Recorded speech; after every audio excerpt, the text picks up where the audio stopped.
Mamaky ny teny aritsika petera voalohany toko faefatra andininy voalohany a vavakinao raha lasitraka azafady. Amin'ny anaran'i Jesosy, koa satria niaritra tamin'ny nofo Kristy dia alao mba ho fiadianareo izany saina izany, fa izay niaritra tamin'ny nofo dia efa afaka tamin'ny ota. Dia Efesiana toko fahenina andininy fafolo ka hatramin'ny fahatelo amby folo a indramantsika ny raha lamanantsondray a. Jesosy farany mahereza ao amin'ny tompo sy amin'ny herin'ny faherezany. Tafio avokoa ny fiadian'Andriamanitra mba hazonareo hifahatra amin'ny fanangolen'ny devoly. Fa isika tsy mitolona amin'ny nofo aman-drà, fa amin'ny fanapahana sy amin'ny fanjakana sy amin'ny mpanjakana izao fahamazinana izao dia amin'ny fanaratsy eny amin'ny rivotra. Ary noho izany dia raisa avokoa ny fiadian'Andriamanitra mba hazonareo hanohitra amin'ny andro mahory, ary efa vitanareo avokoa dia afahatra ianareo.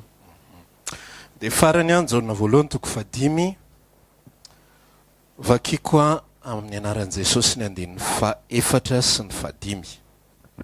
Toy izao mivaka ny teny amin'ny anaran'i Jesosy. Fa izay rehetra naterak'Andriamanitra dia maharesy izao tontolo izao, ary ny fandresena izay ety maharesy izao tontolo izao dia ny finoantsika. Iza moa maharesy izao tontolo izao afa-tsy izay mino fa Jesosy no zanak'Andriamanitra. Io no afatra izay ifampizarantsika amin'ity andro anio ity a. Raha ny marina dia mifampitohy amin'ny afatra no henoantsika farany a mikasika ilay hoe ny nofo tsy mahasoana hiainana iny. Da amin'ny farantsika dia niresaka hoe osy Paoly eo amin'ny Romanina toko valo andininy dimy amby telopolo izy le manomboka an'ilay izy le hoe inona ny asaraka antsika fitiavan'i Kristy, fahoriana va, fahantrana, fijaliana, fanenjehana, loza, sabatra, fitanjahana sy sisa rehetra. Dia amin'izany ozy izy dia tahaka ny ondry hovonoana ny fijery anay, kanefa amin'izany rehetrarehetra zany dia manoatra noho ny mpandresy isika amin'ny alalan'ilay tiantsika. Dia androany isika dia tamin'ny farantsika zany resaka hoe ohatry ny ahoana zany atao hoe olona manoatra noho ny mpandresy izany. Asiko fehiny kely fanazavana foy ilay izy ho an'izay mbola tsy nahita, afaka miverina ihany koa ianao mijery an'izay vidéo zay a. Ny atao hoe manoatra noho ny mpandresy ozy izy tsika dia tsy resaka zavatra ara-materialy. Raha vao miresaka tsika zavatra tia amin'ny fanekena vaovao dia zava-panahy foana no resahan'ny tompo. Zay moa no nahatonga antsika ny resaka raha teo an'ilay hoe ny nofo tsy mahasoana inanaina, ny fomba fijerin'i Jesosy rehetrarehetra sy ny zavatra rehetra izay toriny ny zavatra rehetra izay mivoaka ny vavany dia tsy misy afa-tsy zava-panahy.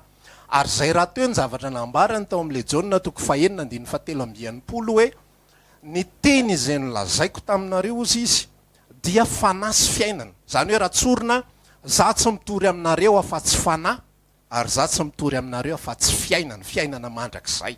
Zay rehetra ambarany io vavako io manomboka any amin'ny Matthieu toko fadimy fahenina fafito misy toritenin'i Jesosy any amin'ny zavatra maro isan-karazany any misy fanambarana be deaibe, dia tsy misy afa-tsy zava-panahy sy fiainana mandrakizay foana. Tsy tia resaka vatany ity. Dia ozy sika tao anatin'izay hoe ny fanompoana an'Andriamanitra, ny atao hoe fandresena, ny atao hoe manoatra noho ny mpandresy dia tsy resaka hoe ny fahazon'ny olona anazy zany misy fiviliana be moa tao anatina tontolona filazantsara, dia lasa ny fahazon'ny olona azy dia lasa resaka hoe manana an'izao, metimety tsara ny fekanjo, manana zavatra tsara ao anatin'ny tokantrano dia tsika mandresy, tsika tena mandresy tsara mihitsy, tsika manana an'izao. Tonga ny andro fahoriana tahak'izao andro mahory dia manambola tsara mihitsiny. Fa eto le tenin'Andriamanitra ary izy telo mihitsy dia manambara. Ny Efesiana toko fahenina vakitsika teo dia miresaka ady ara-panahy, zavatra eny amin'ny tontolo ambony eny no misy ny ady, fa tsy ny zavatra ety ambany, tsy ny zavatra hita maso. Dia androantsika iresaka hoe raha ohatr'izay ny atao hoe fandresena, raha ohatr'izay ny atao hoe manoatra noho ny mpandresy, dia ahoana no hiainana n'izay zavatra no hiainana ho fa tsy hoe ahoana ny atonga anao hanoatra noho ny mpandresy. Zao ny zavatra tiako lazaina anao anatina tontolona filazantsara. Ny zavatra rehetrarehetra dia efa vitan'i Jesosy daholo. Efa vitan'i Jesosy ny ady efa vitan'i Jesosy ny fandresena. Isika dia ozy izy ny tenin'Andriamanitra le Romanina toko favalo andininy fafito amby telopolo isika tsy mpandresy fa manoatra noho ny mpandresy. Ny atao hoe mpandresy dia zao ny ady dia naharesy, fa ny atao hoe manoatra noho ny mpandresy dia lay olona zay tsy niady fa miara mandray ale fandresena, satria zay ny zavatra iaina ny kristianina, zay ny zavatra iaina ny olona izay ao amin'ny Kristy, ny olona zay nateraka indray, ny olona zay Kristy ny velona ao anatiny ary izy ao amin'ny Kristy. Izy tsy miaina, izy tsy miezaky ny andresy. Tiako azavainanao zany zay zavatra satria misy fikorotanana kely ao anatin'izay tontolo zay hoe misy fotoana afesany resy, de misy fotoana mandresy, de ohatra milamindamina indray ao anatiko de mandresy azy zany, ohatra zao, ohatra andresy indray azy zany, ohatra ankivy ohatra ny reraka, ohatra zao. Fa zavatra tiako ambara aminao am'ty androandroany ity, rehefa niteny Jesosy teo amin'ny hazo fijaliana hoe vita ny zavatra rehetra, vita. Amin'ny teny malagasy moa izy iny vita ny zavatra rehetra, fa midika teny hafa de hoe amin'ny teny malagasy vita fotsiny le izy, fa midika teny hafa de hoe vita ny zavatra rehetra, tout est accompli. Vitan' Jesosy ny fandresena, enina ny fahafatesana rehefa fahavalo resy. Vitan' Jesosy le izy, fa ny anjarantsika ao anatin'le izy de ny mandray izay fandresena vitan' Jesosy izay. Azonao ve zany zavatra zany? Mandray izay fandresena vitan' Jesosy izay. Efa vita ny komba, fa ny anjarako de ny mandray ny fandresena vitan' Jesosy. Ny anjarako de ny miaina ny fandresena vitan' Jesosy. Ozy izy zao le petera voalohany toko faefatra ny vakindra lasitraka teo hoe Jesosy ozy izy naharitra ny fahotana. De ahoana nambarany teo raha lasitraka? Raiso ho fedinareo zany fisainany zany. Zay vakise teo ahoana ozy izy teo? Io ka petera voalohany toko faefatra. Ko satria niaritra tamin'ny noho Kristy dia alao mba ho fiadinareo izany sainy zany. Alao mba ho fiadinareo zany sainy zany. Zany hoe Jesosy naharitra, azonao le izy, Jesosy no niady, de ny anjarantsika alao mba ho fiadinareo zany sainy zany. Ny komba atsika zany raha lasaina bavy raha tsorina de komba maivana sisany, komba tsaroza. Zay no nahatonga an Jesosy nanambaro amin'ny bokin'ny Matio toko faha 2:20 ka hatramin'ny 7. Eto ny ziogako de menara amiko fa malemy fanasady tsy miavonam-poa. De ahita fitsaharana ao amin'ny fanahinareo ianareo fa mora ny ziogako ary maivana ny entako. Misy olona mahita, ny akamaroan'ny olona de mahita, fa sarotra ny manompo an'Andriamanitra, sarotra ny makany an-danitra, sarotra ny manao zao, sarotra ny manao zao, satria maninona tsy le zioga nomeny Jesosy azy no netiny. Ny ziogan'i Jesosy de alao mba ho fedinareo zany sainy zany. Tsy isika no mitolona fa mandray ny fandresena zay vitan'ny Kristy fotsiny. Tsy isika no miady, tsy ady be intsony ny aditsika, fa matoy ianao miady mafy, matoy ianao mahatsiary sarotra, matoy ianao mahatsiary mandreraka, matoy ianao mahatsiary tsy moramora. Ianao zay no miady, ianao zay no miady, fa tsy ny tompo, tsy raisinao le fisainan'i Jesosy, raiso fiedinareo zany saina izany. Ozy izy le Jaona voalohany toko 5 mivakiko taminao teo, zao no nambarany hoe zay rehetra nateraka Andriamanitra ozy izy de maharesy izao tontolo zao, ary ny fandresena hoentsika maharesy izao tontolo zao de ny finoatsika. Ny fandresena hoentsika maharesy izao tontolo zao dia ny finoatsika. Misy ady ara-panahy eto amin'ity izao tontolo zao ity. Misy zanatsipika amin'ny rehetra alefa satana foana amin'izao vanim-potoana iainantsika izao. Le vakina teo ihany koa Efesiana toko 9, aresinareo ao anatin'ny andro mahory, be de be ny kristianina, be de be ny olona na de fa nateraka indray ary tsy miaina an'izany fandresena vitan'i Jesosy izany, fa mbola mitolona ao amin'ny nofo foana, mbola miezaka be foana. Tsy zany ny lalam-pandresentsika fa lalan'ny faharesena zany. Mety mandresy kely amin'ny fotoana voafetra fotsiny ianao de falifaly ny amanao, ay nandresy indray ohatra navita an'izao indray ohatra navita fotoam-bavaka, ohatra navita an'izao de rehefa ao anatina fotoana na confinement ohatra zao tsika, raha ohatra zany zao ao anatina tontolo andro ianao mba navita etsiketsika kely ara-pivavahana, navita namaky baiboly, navita ny vavaka, de maherihery kely indray na ny anatinao any, de ohatra ny mety zany, ohatra ny ao tsara zany, ohatra ny tafavoaka zany. Fa rehefa tsy mahavita zavatra ohatroatra zay ianao de lasa latsaka indray na ny anatinao reraka, satria maninona? Tsy le ady tokony edivantsika ny edivantsika. Ny ady efa vitan'i Jesosy Kristy teo ambony ny hazo fijaliana.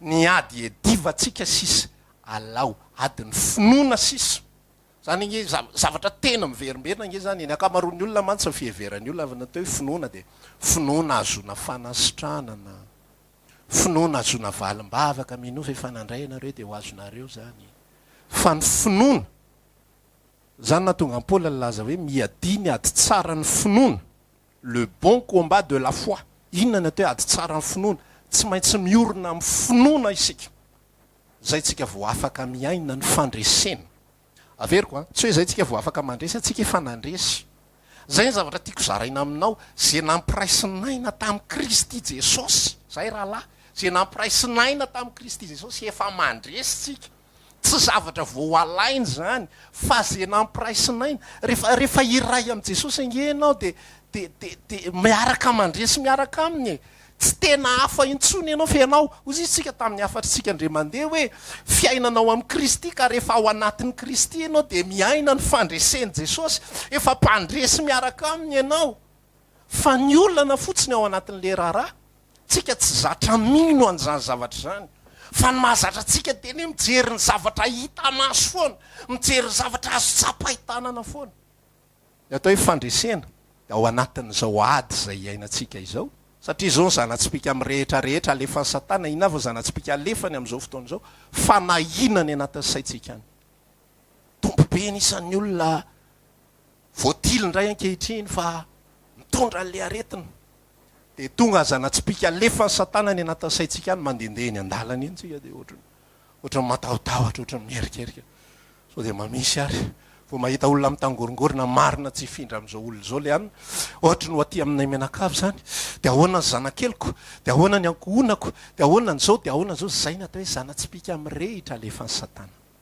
alefany any amin'ny fisainantsika any manasanao noho itsika moa voafetra be ny fotoanantsika fa tohizo any an-trano le Efesianina toko 9 teo fa zay ny ambarany raiso ny finoana ho ampinga de ny tenin'Andriamanitra ho sabatra fanahy azonareo manohitra ny zanatsipika amin'ny rehitra rehetra alefan'ilay ratsy misy zavatra alefan'ny devoly misy information be de be alefan'ny devoly any anatin'ny fisainantsika any araka lazaiko tamin'ny farantsika raha teo koa moa ny information rehetrarehetra alaitsika daholy raisitsika daholy mandeha statistika de iny de any daholy ny olona rehetrarehetra mijery zao ny samy maty ohatran'izao mifandeha le za tsy miteny aza manara-baovao fa za te ilaza aminao amin'ity androandroany ity miaina an'izany fandresena nomeny Jesosy anao izany iaino zany fandresena raiso ampinono zany ekeo ampinono zany fa ny fiadina ny fandresena zay entitsika maharesy zao tontolo zao rehefa miteny izy zao tontolo zao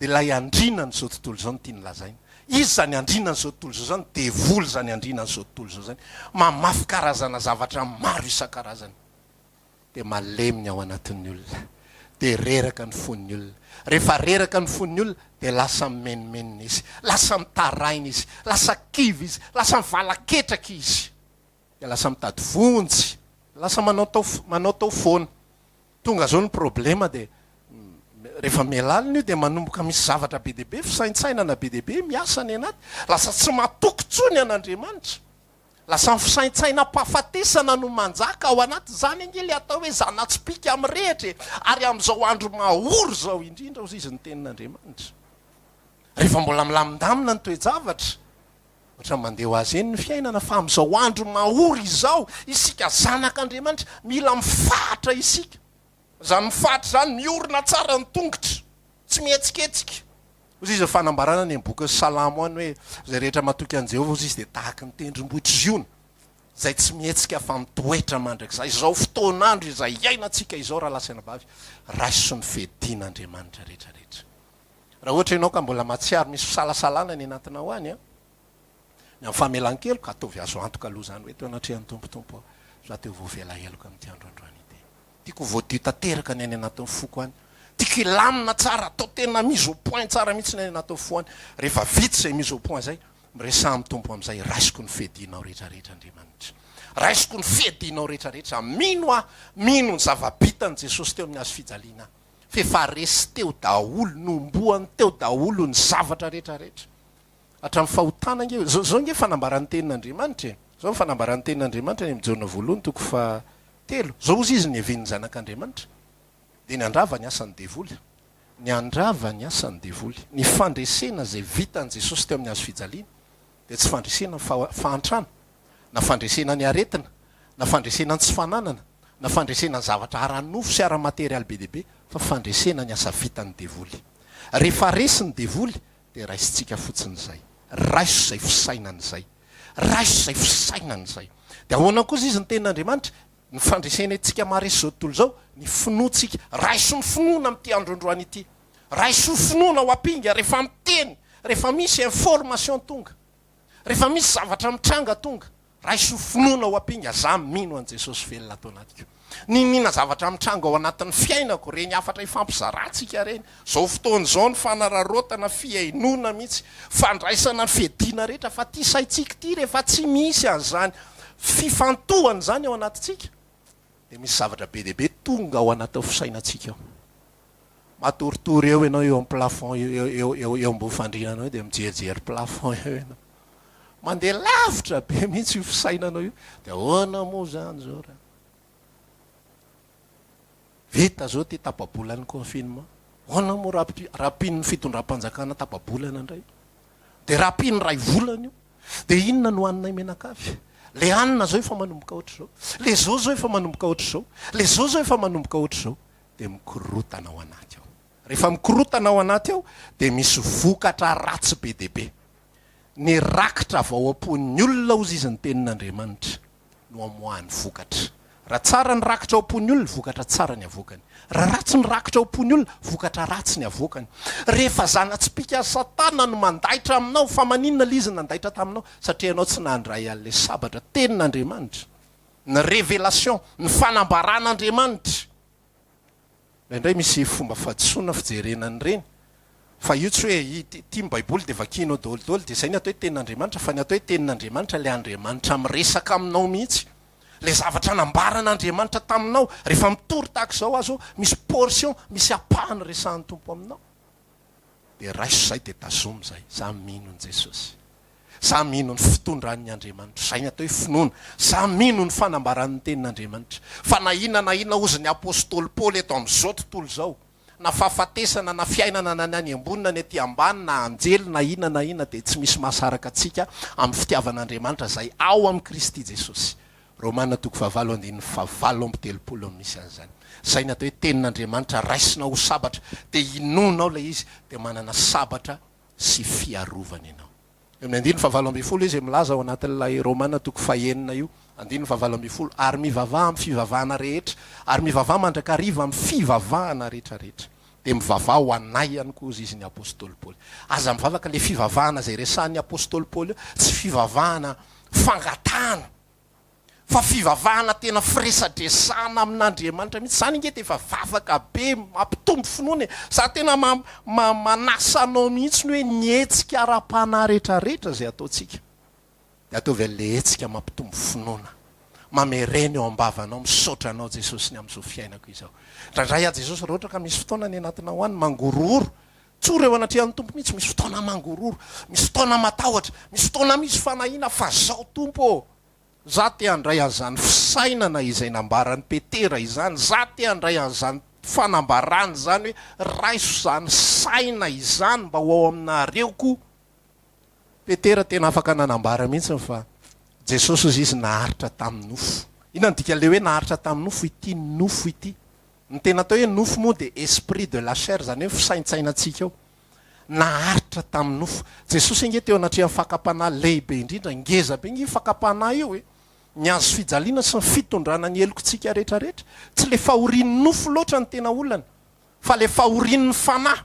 na tonga azy ny ankoka teo Getsemane de nilaza hoe raha eo nahoana ny mafoy ahy ianao na tonga azy nilaza hoe esory amiko zao kapoka izao ozy izy nefa aoka tsy ny sitrapokony atao fa ny sitraponao ady ara-panahy satria maninona misy zavatra zay ataon'Andriamanitra misy zavatra zay karakarain'Andriamanitra tia nofo ity manoatra n'le zavatra zay tian'Andriamanitra tongavany Jesosy naharesy ny nofo naharesy an'le mpanoatra naharesy an'le misalasala naharesy an'le tsy mino ity nofontsika ity nge zany tsy mino zany io nofontsika io no tsy matoky io nofontsika io no manaonao foana isaky mihetsika fa isika afaka mandray an'izany fisainana zany dia miresaka amin'ny tompo fotsiny misaotra anao a Jesosy.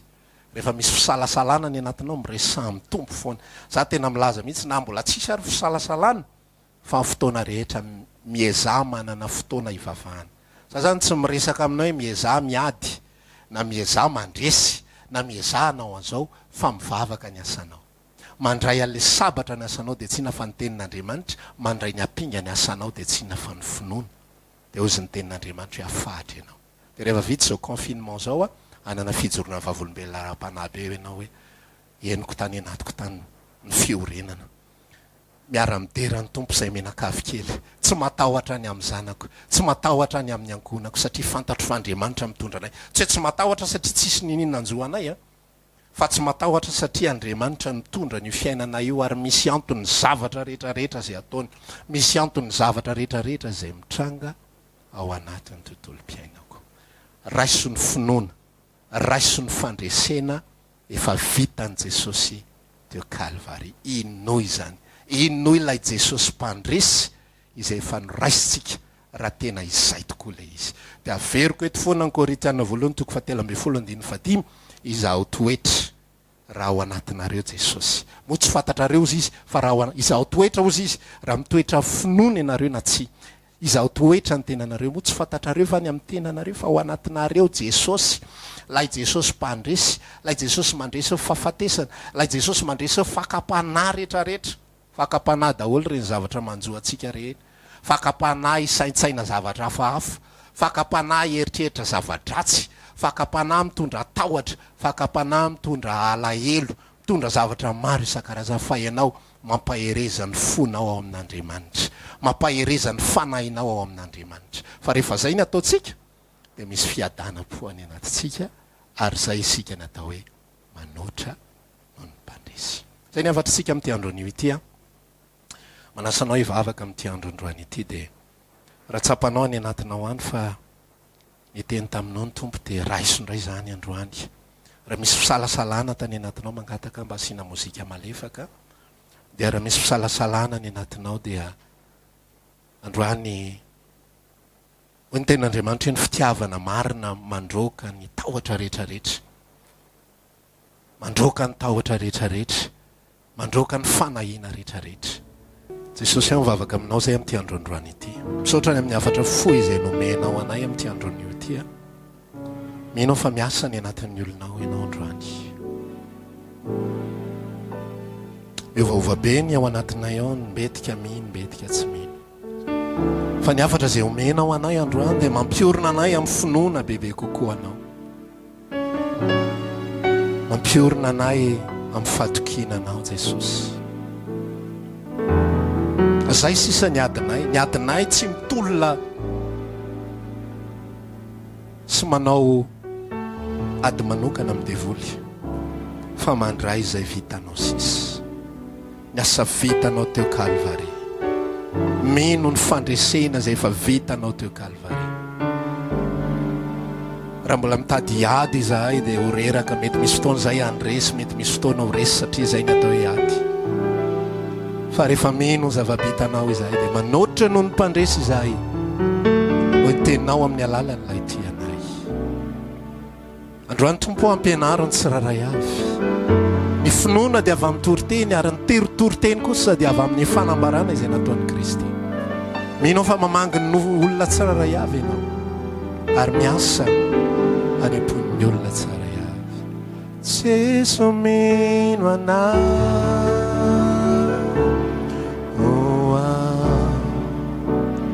Wano man tu lua tu nivelo maku signato niraku tesomino na